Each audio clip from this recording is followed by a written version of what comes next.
Tom Bombadil is one of the most mysterious figures in The Lord of the Rings. He is described as an ancient being with unparalleled power, yet showing little interest in the struggles of Middle-earth.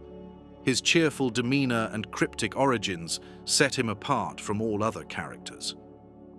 When first encountered by the hobbits, Bombadil appears as a strange, singing figure dressed in bright colors, seemingly carefree despite the growing darkness in the world around him. In contrast, the Wights are sinister, ghostly entities that haunt the Barrow Downs, remnants of an ancient and forgotten war. They trap unwary travelers, as seen when they nearly ensnare Frodo and his companions. These undead beings lurk in ancient burial mounds, waiting to draw victims into their cold tombs with hypnotic songs and mesmerizing lights. Unlike other servants of darkness in Middle-earth, they seem bound to their specific territory, unable or unwilling to venture beyond the fog-shrouded hills of the Barrow Downs. Despite their differences, both Bombadil and the Barrow Wights are deeply tied to the same land. The old forest borders the Barrow Downs, creating a land filled with ancient power and mystery. This area is mostly untouched by the elves, men, and the spreading darkness of Mordor. This geographical link is important. Bombadil's land borders the Wights' realm, but they don't invade each other's territory. Why does Bombadil, who rarely interferes, rescue the hobbits from the Wights? When Frodo calls him with the rhyme Tom taught, he arrives quickly. This shows he might have been watching them, or felt they were in danger. Is he simply a benevolent force, or is there a deeper connection between him and these spirits? The effortless way he dismisses the Wights' power, singing cheerful songs that somehow break their ancient spells, hints at a relationship far more complex than mere neighboring territories. This unique mix of characters forms a captivating mystery in Tolkien's world. It reveals the ancient powers of Middle-earth and the lost histories that shaped it long before The Lord of the Rings. The Barrow Downs were once burial sites of the men of Cardolan, a kingdom of Arnor. These rolling hills, covered with ancient stone monuments and burial chambers, stand as silent reminders of a once proud civilization. The men of Cardolan were descendants of Numenor, a noble lineage of humans blessed with long life and wisdom. They built the Barrows as resting places for their kings and heroes, following traditions that stretched back to the First Age of Middle-earth. After the fall of Cardolan in the 14th century of the Third Age, these sacred burial grounds became vulnerable. The kingdom, weakened by civil war and plague, could no longer protect its ancestral tombs. It was during this time that the Witch King of Angmar, the Lord of the Nazgul, saw an opportunity to further corrupt the lands of his enemies. He sent evil spirits to inhabit these tombs, transforming them into the undead Barrow Wights. These spirits were not random creations, but carefully chosen agents of corruption. Some scholars of Middle-earth lore suggest they may have been lesser spirits similar to Maiar, who had fallen under the Witch King's influence. Others propose they were the tortured souls of men who had been corrupted by dark magic. The Wights represent a unique form of undead in Middle-earth's cosmology. Unlike the Ringwraiths, who were once mortal kings corrupted by Sauron's rings of power, or the army of the dead, who remained as oath-breakers, the Barrow Wights are malevolent spirits sent to inhabit corpses and tombs. They are not the reanimated bodies of the Cardolan nobles, but invading spirits desecrating their resting places. What sets the Barrow Wights apart from other undead entities in Tolkien's world is their connection to place and their specific methods. They can summon mists, control the weather, and manipulate light to lure travelers. This suggests their power is tied to the land itself, corrupting the natural order. Their mesmeric songs create a stark counterpoint to Bombadil's life-affirming music, both using the power of voice, but to opposite ends. In the year 3018 of the Third Age, Frodo Baggins and his companions Sam, Merry, and Pippin fell victim to the Barrow Wights during their journey to Bree after leaving Tom Bombadil's house. As they cross the Downs, a thick, unnatural fog descends, separating the companions from one another. Frodo finds himself alone, and a wight brings him to a barrow. He turned, and there in the cold glow he saw lying beside him Sam, Pippin, and Merry. They were on their backs, and their faces looked deathly pale, and they were clad in white. About them lay many treasures, of gold maybe, though in that light they looked cold and unlovely. On their heads were circlets, gold chains were about their waists, and on their fingers were many rings. Swords lay by their sides, and shields were at their feet. But across their 3 necks lay one long naked sword. This ceremonial arrangement suggests they aren't merely killing for destruction's sake, but performing some darker purpose. Perhaps attempting to create more wights or offering sacrifices to increase their power.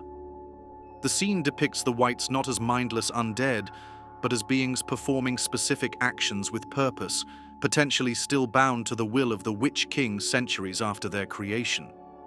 Their weakness to sunlight and music shows hints about their true nature. They reflect other corrupted beings in Tolkien's world. This hints at a shared source of their evil. These spirits have turned away from Eru Ilúvatar's natural order. Consequently, they create discordant notes in the music that made Middle-earth. Having examined the nature of the Barrow Wights, we must now turn to the mysterious figure who seems to hold power over them. While the Wights represent corruption and death invading an ancient land, Tom Bombadil embodies the opposing force: life, preservation, and the primordial spirit of Middle-earth itself. Bombadil is one of the oldest beings in Middle-earth, predating even the coming of the elves. When asked by Frodo who he is, Bombadil responds with the cryptic answer, "Don't you know my name yet?" That's the only answer. Tell me, who are you, alone, yourself, and nameless? This deliberate evasion suggests that Bombadil's identity is either too complex to explain or something he chooses to keep secret. He refers to himself as eldest, implying he has existed since the earliest days of Arda. In his house, he tells the hobbits, Tom remembers the first raindrop and the first acorn. He made paths before the big people and saw the little people arriving. He was here before the kings and the graves and the Barrow Wights. When the elves passed westward, Tom was here already before the seas were bent. He knew the dark under the stars when it was fearless, before the Dark Lord came from outside. This statement suggests that Bombadil existed before Morgoth arrived in Middle-earth. This means he could be from the same time as the Ainur, the first beings created by Eru Ilúvatar. What distinguishes Bombadil from other ancient beings like the Istari or the Maiar is his seemingly complete detachment from the cosmic struggle between good and evil. While entities like Gandalf or Sauron are deeply invested in the fate of Middle-earth, Bombadil appears content to exist within his small domain, neither participating nor concerned with events beyond his borders. So, is he a witness rather than a participant, observing the unfolding of Eru's design without interfering? The power of Bombadil's songs represents one of his most distinctive qualities. Unlike the formal, ritual-based magic of wizards or the crafted enchantments of elves, his power manifests spontaneously through simple rhymes and melodies. These songs are more than tools. They express his true nature. They command elements and creatures, suggesting a harmony with the music of the Ainur. This is the great song through which Eru Ilúvatar created the world. When the hobbits are trapped by Old Man Willow, Bombadil arrives singing and immediately commands the tree to release them. The tree complies without resistance, despite having been described as malevolent and powerful enough to control much of the old forest. Bombadil's relationship with nature transcends mere communion. It suggests a connection that defies the normal boundaries between being and environment. Unlike the elves who love and protect nature, or the Ents who shepherd trees, Bombadil seems to embody the spirit of his domain itself. He describes himself as the master, Yet his mastery appears to come from coexisting with his environment rather than conquest. This is evident in how he describes his territory to the hobbits. Tom's country ends here. He will not pass the borders. This suggests his very essence is tied to the land. His immunity to the One Ring reveals perhaps his most significant characteristic.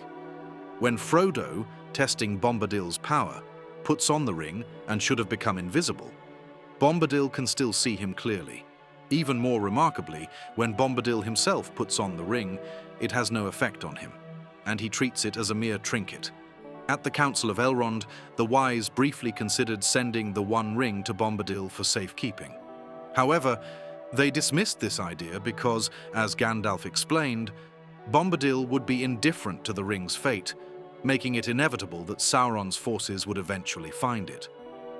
When saving Frodo and his companions from the Barrow Wights, Tolkien notes, "There was a loud rumbling sound, as of stones rolling and falling, and suddenly light streamed in. Real light, the plain light of day. A low door-like opening appeared at the end of 186, the Fellowship of the Ring, the chamber beyond Frodo's feet.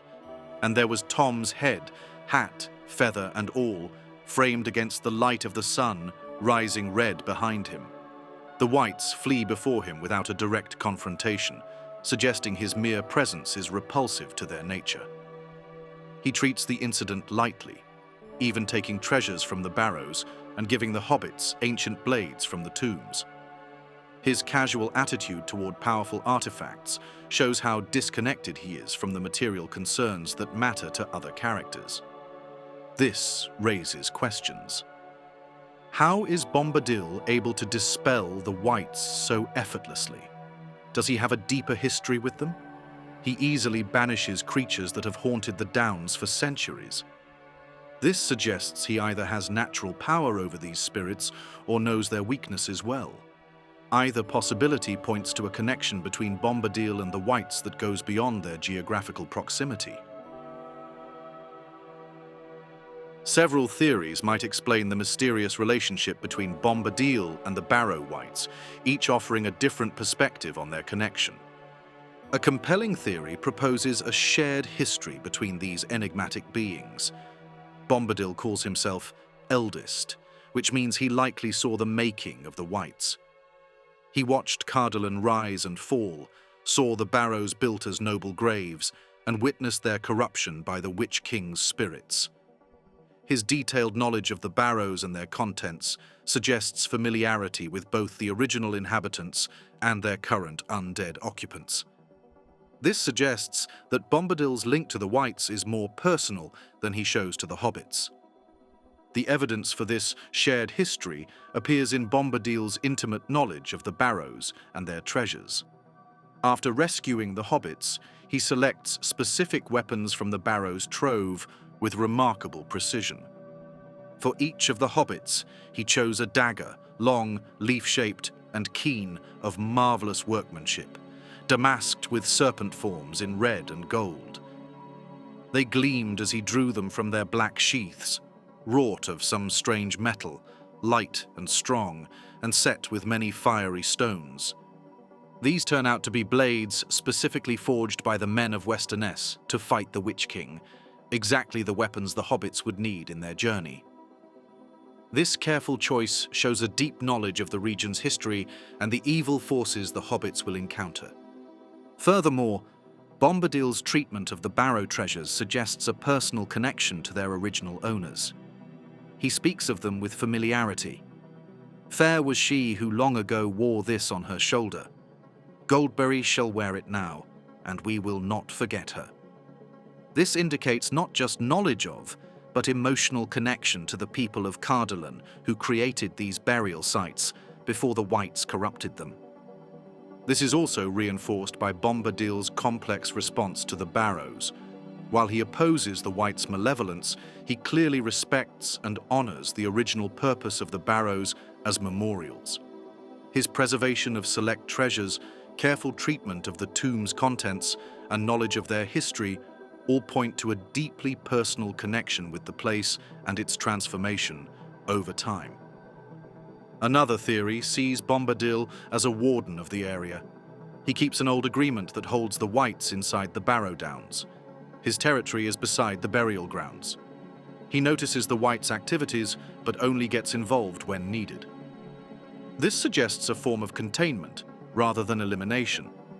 Bombadil permits their existence within designated boundaries, while preventing their influence from spreading beyond. He shows his power when he enters the Barrow to save the hobbits. As he sings, his commands drive the Wight out into the barren lands far beyond the mountains. This pattern of containment, rather than destruction, is consistent throughout his interactions with potentially harmful entities.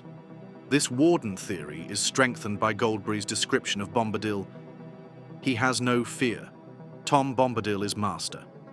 This mastery appears to extend to maintaining boundaries and balance in his realm, including the uneasy coexistence with the Wights.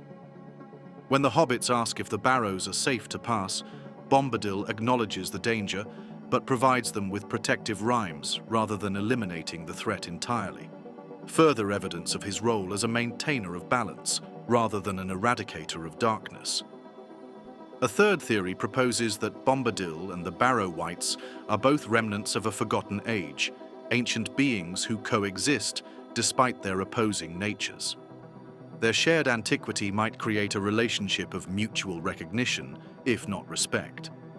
Bombadil's non-aggression toward the Wights, despite his clear power over them, suggests he views their existence as part of Middle-earth's natural order. In Tolkien's cosmology, even forces that appear evil often have their place in the greater design of Eru Ilúvatar. His rescue of the hobbits isn't a fight against the Wights. It's about protecting innocent people, caught in a conflict they don't understand. Just as darkness has its place in the cycle of day and night, perhaps the Wights serve some necessary function in the greater pattern of Middle-earth. Their existence, though malevolent from the perspective of mortal beings, may represent an aspect of reality that cannot simply be erased without disrupting deeper patterns of existence. The evidence for this mutual recognition lies in the Wights' behavior during Bombadil's arrival. They do not attempt to confront him, but immediately retreat. Not the reaction of an entity encountering an unknown threat, but rather that of an ancient force recognizing an even more ancient power. This silent acknowledgement of hierarchy suggests a long-established order between these primordial beings. Some scholars suggest Bombadil and the Wights represent fundamental opposing forces within Middle-earth's natural order. Where the Barrow Wights embody death and ancient curses, Bombadil personifies life and renewal. This functional opposition might explain why his expressions of vitality through song are so effective against their influence. This theory aligns with the broader dualities in Tolkien's work: creation versus corruption, freedom versus domination. Just as Melkor's discordant themes challenged Ilúvatar's harmonies in the music of the Ainur, the tension between these entities reflects these fundamental cosmic conflicts on a smaller scale. The relationship between Tom Bombadil and the Barrow Wights reveals deeper symbolic dimensions. Bombadil's vibrant appearance with his blue jacket, yellow boots, and peacock-feathered hat creates a striking visual contrast with the shadowy, cold existence of the Barrow Wights. This visual opposition serves as a physical manifestation of their metaphysical differences and creates a powerful symbolic image when Bombadil enters the darkness of the Barrow, bringing light with him. This moment embodies Tolkien's recurring theme of renewal overcoming corruption. Throughout his legendarium, Tolkien presents darkness not as an original force, but as a corruption of light. Bombadil, representing the unspoiled natural world, stands against the Wights who embody this corruption. Their confrontation mirrors the larger struggle between creation and corruption that pervades Middle-earth, foreshadowing similar moments throughout the narrative where light, Galadriel's file, Gandalf's return as the Wight prove crucial against darkness. The characters draw from rich mythological traditions. Bombadil evokes the Green Man of European folklore, a figure symbolizing nature's eternal cycle of life and rebirth. His deep connection to the natural world, Apparent immortality and association with seasonal changes align with this ancient archetype. The Barrow Wights, meanwhile, parallel the Draugr of Norse mythology, undead guardians of tombs and treasures with the power to paralyze victims. As a professor of Anglo-Saxon literature, Tolkien deliberately incorporated these elements to connect his modern narrative to ancient storytelling traditions. Their interaction also reveals Tolkien's meditation on time and memory. Bombadil exists outside history in an eternal present, while the Barrow Wights represent the past's inability to properly die, clinging to a twisted version of what once was. The Barrow Downs themselves embody Middle-earth's history, where once stood proud monuments to a noble kingdom, now corrupted into places of dread. This transformation is a theme of decline that runs through Tolkien's work, suggesting the Third Age represents a diminished version of earlier, greater times. Bombadil's approach to the Barrows offers a model for healthy engagement with history. He respects their original purpose while rejecting their current corruption. He neither ignores the past nor remains trapped by it, recognizing both its value and proper place. This balanced view differs from the Wights' twisted history and the hobbits' ignorance of lands beyond the Shire. It shows a middle ground between obsessing over the past and ignoring it. Ultimately, Tolkien left Bombadil's nature deliberately ambiguous, inviting readers to ponder. What does Bombadil truly know about the Barrow Wights? This unanswered question exemplifies Tolkien's approach to mystery in his world-building. Some secrets are meant to remain hidden, some powers unexplained.